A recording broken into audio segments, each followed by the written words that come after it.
wasaaradda waxbarashada ee dowlad goboleedka Jubbaland ayaa maantay buugaagta manhajka qaranka dugsiyada hoose dhexe waxay ku wareejisay iskuulada ku yaala magaalada Kismaayo waxaana buugaagtaasi la geyn doonaa dhammaanba goobaha waxbarashada ee ku yaala degmooyinka Jubbaland sida Jubbada Hoose iyo gobolka Gado.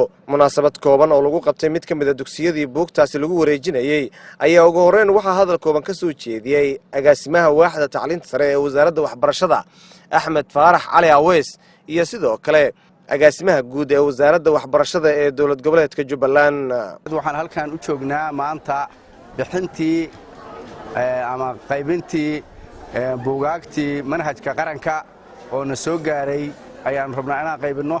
waxaana faahfaahinayaa oo qaybin doona oo aan hadda ku soo wareejin doona wasiirka wasaaradda waxbarashada ka hor agaasimaha guud ayaa ku soo wareejinaya isaga ayaana ku soo wareejin doona si uu inoo ku sheego ujeedooyinka laga leeyahay iyo waxa loo sameeyay manhajkan iyo danta laga leeyahay iyo sida loo qaybinayo iyo sida loo dhaqaaleynayo iyo sida la isaga dhaxlaayo.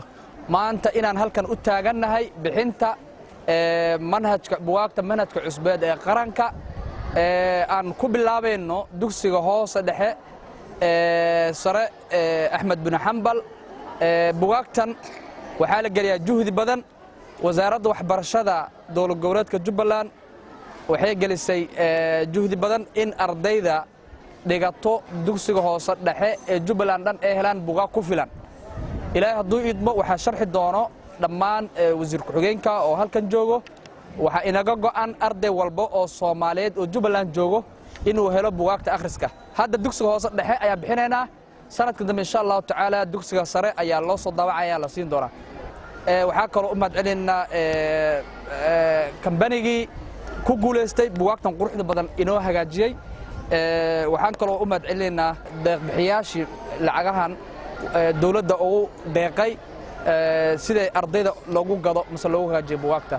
wasiir ku-xigeenka wasaaradda waxbarashada ee dowlad goboleedka Jubbaland Axmed Handal oo gabagabadii goobta ka hadlay ayaa dhankiisa sheegay buugaagta guud ee ay Jubbaland qaybinayso waxay yihiin 147,995 buug oo ay ka faa'iideysan doonaan 44,114 arday oo ay kala jooga labada gobol ee Gedo iyo Jubbada Hoose. waxaan rajayn doonaa tirada buugaagta ee aan qaybinayno inay noqon doonaan kuwii ugu horreeyay ee ay qaybiso wasaaradda waxbarashada ee dowlad goboleedka Jubbaland. buugaagtan waxay soo mareen heerar kala duwan. waxaa laga soo shaqeeyay in la diyaariyo frameworkii ama manhajkii qaabkii buugaagtan lagu diyaarin lahaa 2014 ilaa iyo maanta oo aan qaybinayno waxaa laga soo shaqeynayay buugaagtan sidii ay u suurtageli lahayd. waxaa ilaahay mahadiis ah innagoo oo aan maanta u taagannahay in aan buugtaa qaybinno kana faa'iidaystaan 44,114 arday ee labada gobol. dugsigana uu noqdo dugsiga ugu horreeyay aan ku daahfurno qaybinta buugaagta. aadan maxamed salaad raadiyaha telefishinka qaranka magaalada Kismaayo.